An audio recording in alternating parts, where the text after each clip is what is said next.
Thank you. All right, welcome everybody. If you have a cell phone, please silence it. In the event of an emergency, Chief Yoli will be glad to help you. Exit in the back of the room. This is really loud, echoey. We will do a roll call. Councilor Granessi. Good evening. Councilor Webb. Good evening. Councilor Spencer. Good evening. Councilor Chase. Good evening. Councilor Mauger. Good evening. And Councilor McEachern is unable to make this evening. And good evening from the chair. Mr. Administrator, welcome, and Madam Clerk. Do we have a motion? Motion to open public forum? Second. All right, we have a motion to open public forum and a second. All in favor? Aye. Aye. Any opposed? All right, public forum is now open. If you wish to speak, please come up, state your name and address, and do so. None? No? Mr. Chair, seeing none, rise online. Motion to close public forum? I'll second that. All right, we have a motion to close public forum and a second. All in favor? Aye. Any opposed? All right, motion carries. We have consent item 25-90, approved minutes from September 2nd, 2025. We have item 25-91, resolution 2025-051 to authorize the town to apply, receive, and expend a grant from the Stanton Foundation in support of a police canine program. There will be a public hearing on that October 7th. And do we have a Mr. motion? Chair, I move that we approve the consent agenda. Second. We have a motion and a second to approve the consent agenda. On the motion, Councilor Granessi? Yes. Councilor Webb? Yes. Councilor Spencer? Yes. Councilor Chase? Yes. Councilor Mauger? Yes. Chair votes yes, motion carries 6-0. And we can do the chair's report. We have a couple appointments here.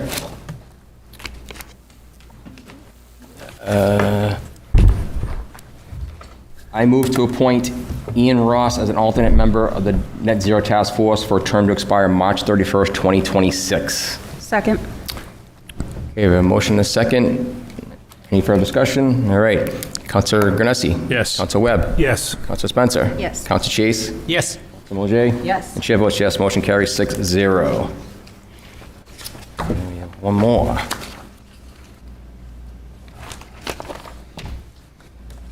I move to appoint Z. Michael Appleton as an alternate member of the Planning Board for a term to expire March 31st, 2027. Second? All right, we have a motion and a second. On the motion, Councilor Granessi. Yes. Councilor Webb. Yes. Councilor Spencer. Yes. Councilor Chase. Yes. Councilor Mauger. Yes. And the chair votes yes, motion carries 6-0. And Mr. Town Administrator. All right. Good evening to everybody. First item that I want to put out there on tonight's Town Administrator's report is to talk about a petition that the Town Council and several state representatives had received, and it's relative to a group of concerned citizens discussing or seeking some relief on registered sex offenders who they believe live in close proximity to one or several of our schools within the town of Derry. So I was tasked with going out and doing some research about what is done in some of our peer municipalities, looking at state laws, and then I also took some time to look at what some of the national other states in the union also have done. So let's kind of start by looking at what the current law and current protections are for registered sex offenders. So RSA 651B requires convicted offenders for certain crimes to register as Tier 1, Tier 2, or Tier 3, and it's based on the severity of the conviction. So the offender is required to register in the community that they live, and that local law enforcement agency provides that registration to the New Hampshire State Police, and they maintain a registry that's updated, I think, fairly regularly, like weekly, and that's available online. So any citizen that would want to do a query could look and find out if there's anybody in their community, or they could search by name if they had a concern about a specific individual. Then one of the items that was being requested within this petition was that the town council look to or try to attempt to find a way to institute a residency ordinance. In other words, setting a buffer zone up that says you cannot, if you're a registered sex offender, live within a certain radius. It could be 1,000 feet, it could be 2,500 feet. But that would be centered around specific target locations that you would restrict the residency.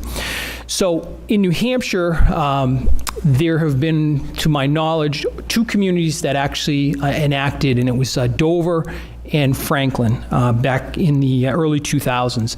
In both cases, the ACLU brought court cases. They were fairly lengthy to be adjudicated, but in the end, the courts had adjudicated that they were rendered ineffective and overturned. So there are currently no municipalities in the state of New Hampshire that have ordinances of these nature to go forward with. And I understand that for Franklin, it was a fairly costly endeavor. I think Dover backed away a little bit earlier. Just for a little bit of history too, Derry had in 2008, I have a file here, not that it's relevant, but it's about, yay thick, that they had been asked to look into something, and it was a specific case where there was an individual that was rumored to be coming to Derry. A few citizens had brought it forward. Ultimately, that individual chose not to move to Derry. There was some confirmation about that, and the ordinance went no further. But a lot of the research I found from 2008 was exactly the same, that there was a concern about holding up under the legal standard constitutionality and that sort of an argument. So to date, there's no municipalities in the state of New Hampshire that have that statute in place. Now, nationwide, you will see that there are about 30 states that actually do have that. And so I went and looked at different models of different locations. And again, some of them were rendered around residency that said you cannot live and have your domicile within a certain radius of that. It was a state law that was kind of the enabling protection.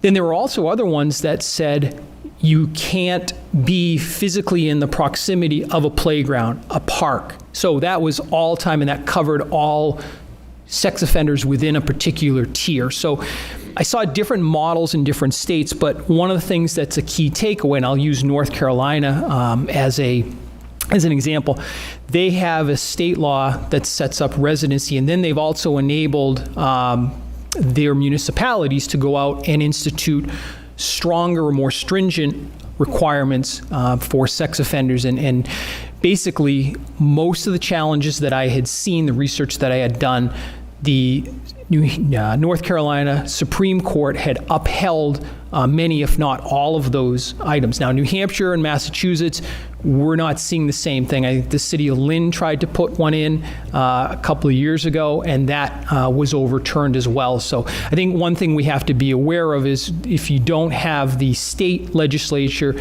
enabling you, or the power of the state to kind of set that baseline as an RSA, you're really swimming upstream when it comes to legal challenges. So I would say that many of the other states had state laws and perhaps an overlapping municipal ordinance that cover that.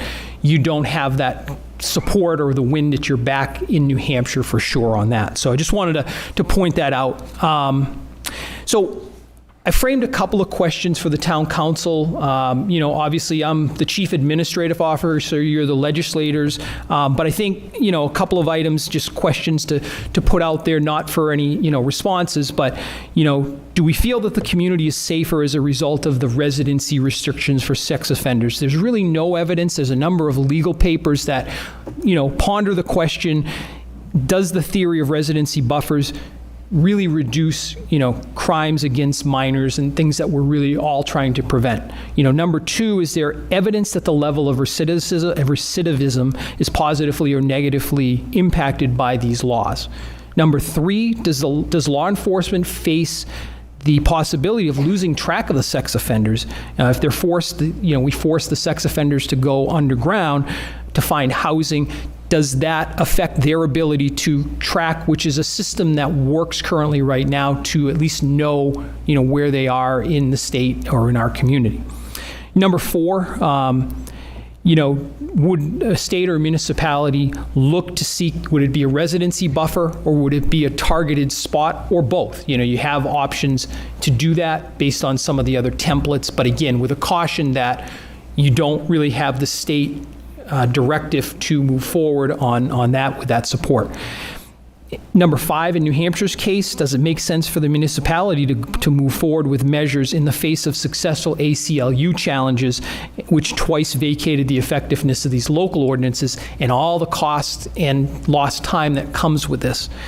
And then I think finally, another question that I saw come up in these areas, you'd have the possibility of pitting neighborhoods against each other. So imagine if you had a heavily concentrated area of schools and you were to say, in or nearby Derry's downtown corridor, you could set buffers up that were, 2,000 feet, 2,500 feet.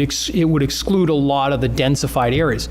But there are some areas in, the eastern part of the community where you may not have a radius or a buffer, so you'd end up potentially saying, well, you're allowing or not prohibiting somebody from living in neighborhood A, but you do have a restriction in neighborhood B. So I think that would also be a provision. So I think my advice from looking at this is it's a complicated issue. I think it involves a lot of legal review. If the council were to consider something like this, I'd recommend that they also look to the state legislature. This is the time of the year that the bills are being filed. That process will be going forward with the state, with the House and the Senate. I would encourage some coordination with the state representatives and looking at perhaps maybe something starting at that level. And if there's an appetite for some bills to be filed and looking at that, it might be a more powerful option as opposed to the town of Derry taking on something and probably ultimately having it be defeated. So just wanted to kind of throw that out there to present the research. I've put this in writing within your town administrator's packet, and like I said, I just wanted to get back because we received that a couple of weeks ago and wanted to make sure we were responsive to the community. So with that, is there any questions, or otherwise I have some other items for the TA report to attend to. Council Webb, you have something? I can save it for council comments. Okay. Any questions for the town administrator regarding that? Just a quick question. You may know the answer to this, but in a situation like that, if somebody was a threat like that, wouldn't the judicial system have authority to admonish them not to return to a certain area or things like that? Do we know if that's something right now in law?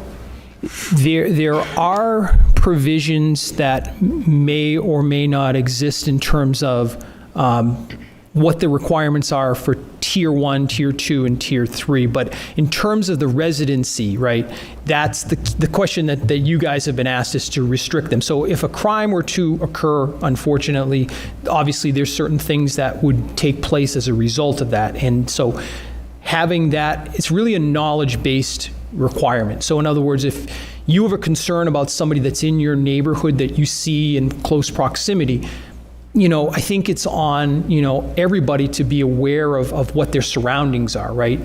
But those individuals, in theory, have served their time and now are being, released back into the community with that collar of a Tier 1, Tier 2, Tier 3 sex offender. And they have to register so that the police department will know where they are at relative to their residency. And if they fail to register, there are penalties that also follow with that.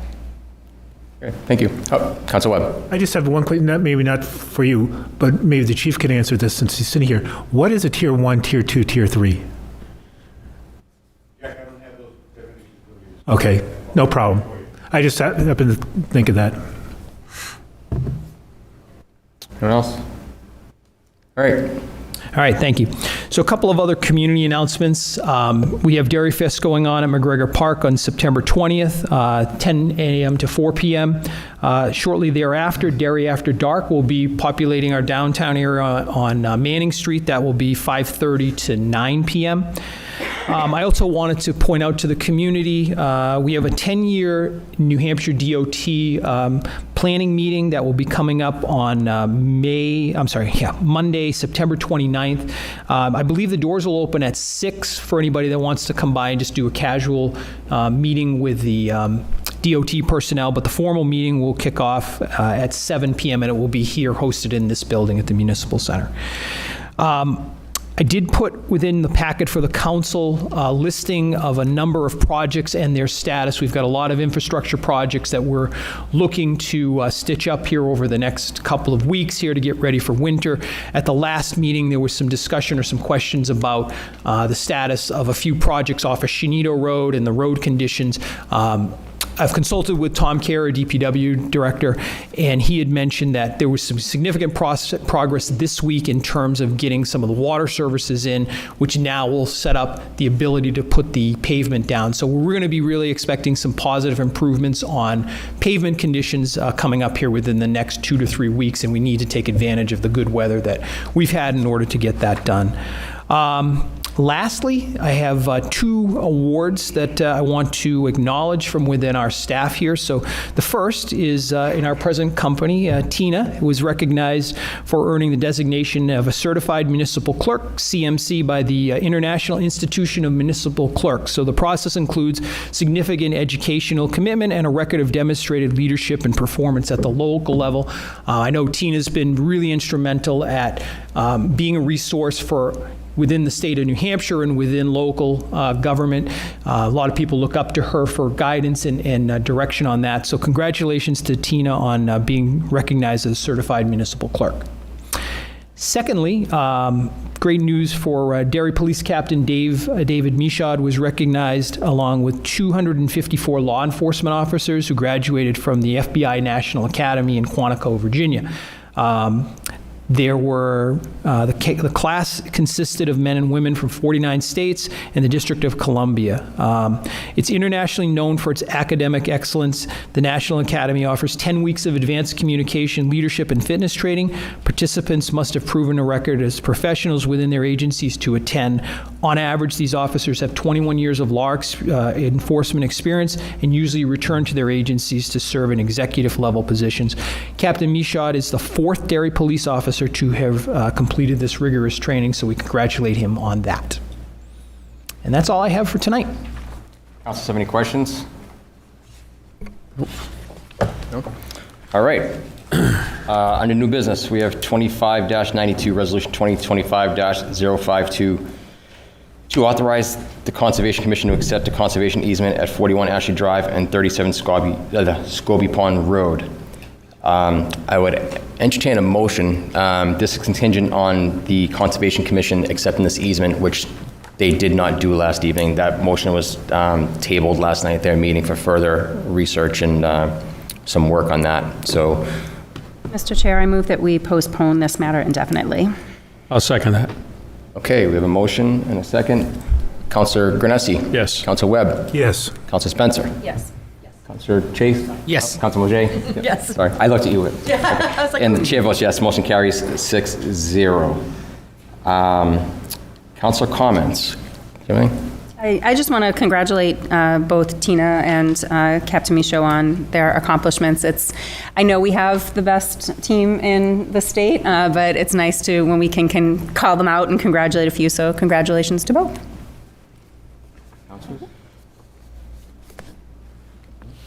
I also want to echo that. Congratulations, Madam Town Clerk and Captain Michaud. And then Councillor Webb. Just on his report on the sex offenders, I think that would be a perfect item for the legislative committee of this group in the school district to work on, because without the support of the state, I don't think we could enact any real change. And the proof of the pudding in that is all the work that was done on House Bill 405. So I think that would be something good, Councilor Spencer, to add to our next agenda. Going on my list. And just to note, the LSRs for the State House closes on Friday, so we kind of missed the ship on this one, on any of this stuff, so we'll have to do the next session. Before I get to Councillor Granessi, I have a couple of quick announcements. Taylor Library on this past Sunday had a dedication. They opened up a free library. It was basically, it's a like a 2-foot by 3-foot box with books in it. You can go in, take a book, leave a book, and whatnot. So they also have a box for food as well for those in need. Can go down and take or give as needed. They are having a Harvest Fest scheduled for October 4th at Taylor Library from 11 a.m. to 2 p.m. with the rain date of October 5th. Very well attended last year. 300 people showed up last year. I know the police and fire department will be there. They'll have pumpkin painting, balloon twisting, yard games, and it's a lot of fun for the young kids and older kids. So if you're around, go for that. On October 29th, Taylor Library will be hosting a Medicare information session at 1 p.m.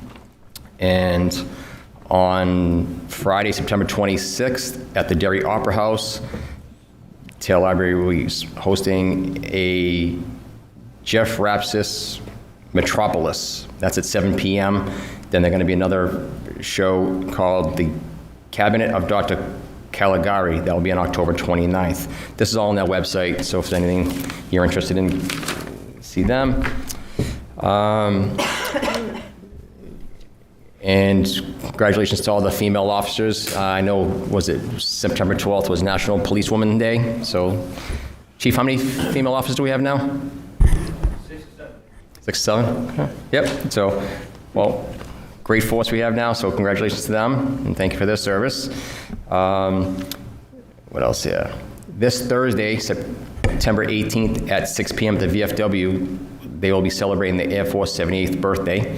So they're welcoming all veterans. There will be a cake, and the oldest Air Force veteran and the youngest Air Force veteran will be cutting the cake.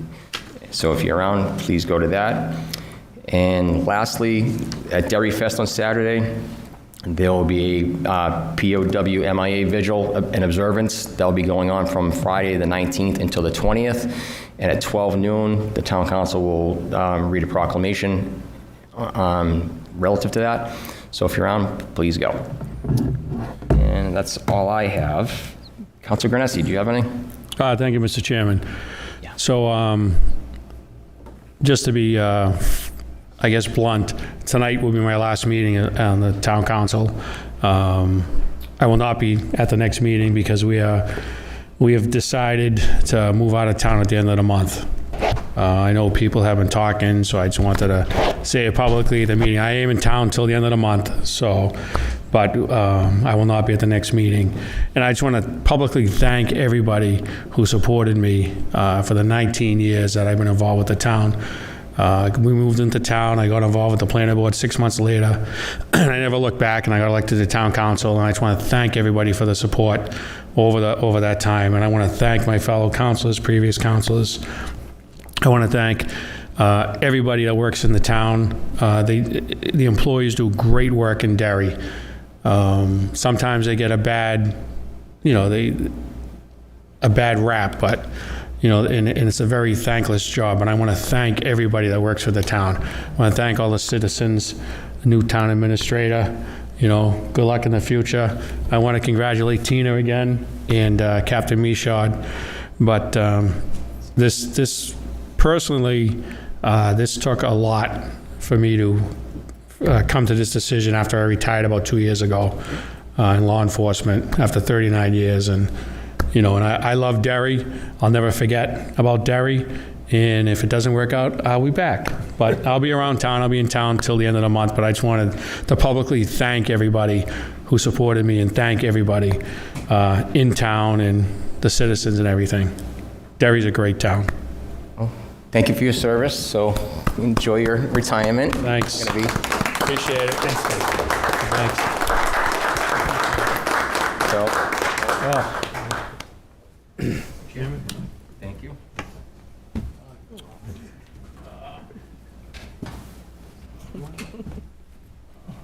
Miss everybody. Yeah. I know.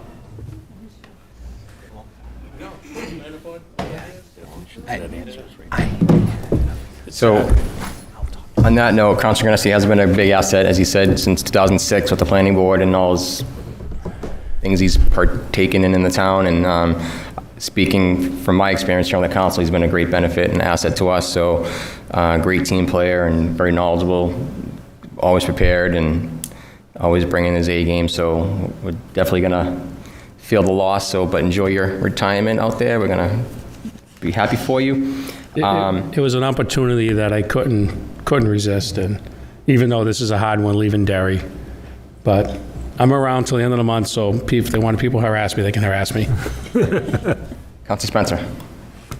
Well, now I have more council comments, sorry. No, I just want to echo what Councilor Foote said. Councilor Ganesi, since you've joined the council, that you have hit the ground running and you show up for everything. You are what people should realize a town councilor should be. You are always involved, you do your homework, you have the conversations, and I just want to thank you for the time you have spent on here. It's been a pleasure. Thank you. Jack. Aaron took all my words from. So, thank you, Dave. Oh, thank you. So, I first worked with you on planning board. You've always done a great job. Short time on the council, same here. Very thoughtful, always made decisions in what was best for the community. And hopefully you'll get involved where you're going and continue the good work down there. We're going to miss you. Thank you. All right. I would just like to say, it's been such a pleasure getting to know you, and I'm happy for you, but sad for Derry. Yeah, thank you. So, having said all that, that puts us in a situation we have to address. So according to the town charter, and I'm going to read this directly verbatim from the Derry Town Charter, section 5.7, filling of town council vacancies. In case of a vacancy occurs, the town council, for any reason, the remaining town council shall, by majority vote, appoint an acting councilor from among persons eligible to hold a vacant office, to serve until the next regular town election, at which point the vacancy shall be filled by election for the remainder of the unexpired term. The town council shall act to fill a vacancy no later than 21 days after the vacancy has been officially declared. If such action is not taken within 21 days, the appointment shall be made by the chairman of the council. The person so appointed shall be sworn and commence to serve forthwith. So, based on that, there's two ways we can do this. We can act as a council and do it, or I can appoint up to 21 days. I am going to say we're going to do it as a full body, and we're going to pick someone collectively. So having said that, anyone interested in filling this vacancy, please send an email to Sheila Bodenrader at derrynh.gov. So I'll spell it out. So SHEILABODENRADER at derrynh.gov. You can mail, email, or hand deliver it, but it has to be accepted and received by Friday, September 26th at 4 p.m. All right, and then this way that will give us time, because we have a next meeting on the 7th, and that will give us our time to do our due diligence to review all of those, and then we can meet and address that. And then the next meeting, October 7th meeting, we can hopefully as a body pick who that's going to be, and then that person can get sworn in between that and the next meeting, and the second meeting in October, they can then start their service. So if you're interested, send that email or handwritten letter, hand delivered or mailed by September 26th at 4 p.m. You must be a Derry resident. Kind of common sense, but you'd be surprised. Must be a registered voter and 18 and over. And in the body of the letter, please address your interest and what you think you can bring to the town council and what you can offer. And we'll take it from there. Did I miss anything? Charlie, I've got one other thing, just to note to the public that this is a very short term because that term would expire March of 2026. So it's a very short, less than 5 months. So, all right. Any questions on that, on the format? Everyone okay with that format? All right. With that, I'll take a motion. Motion to adjourn. I'll second that. All right. Motion to adjourn. All in favor? Aye. All right, meeting adjourned.